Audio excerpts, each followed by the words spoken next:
ही दृश्य आहेत थेट केजच्या पोलीस स्टेशनमधली, जिथे या दोन्ही आरोपींना पोलीस स्टेशनमध्ये आणण्यात आलंय। बीडमधनं केजला आणण्यात आलंय, कारण आता थोड्याच वेळात केजच्या न्यायालयामध्ये सुद्धा या आरोपींना हजर केलं जाईल।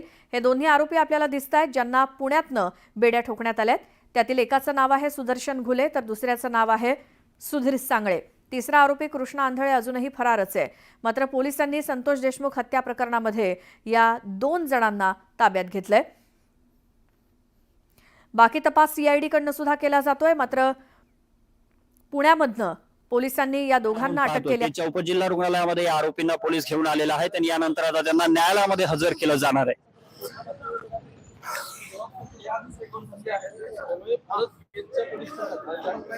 आमचे प्रतिनिधी सुरेश जाधव आपल्या सोबत आहेत। सुरेश, काय अपडेट्स?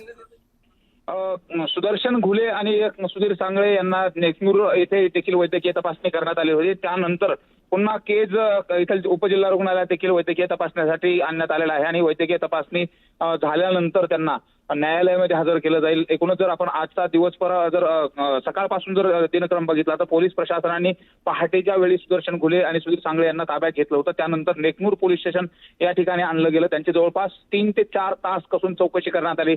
त्याचवेळी प्राथमिक जे एक्झामिनेशन वैद्यकीय तपासणी असते ती वैद्यकीय तपासणी केली। त्यानंतर आणखीच्या वैद्यकीय तपासण्या करण्यासाठी केज उपजिल्हा रुग्णालयात दाखल करण्यात आले आणि केज उपजिल्हा रुग्णालयातील वैद्यकीय तपासणी झाल्यानंतर त्यांना केज पोलीस स्टेशनमध्ये हजर केलं जाईल आणि त्या ठिकाणानंतर जे न्यायालय आहे केजचं न्यायालय, त्या न्यायालयामध्ये हजर केलं जाईल।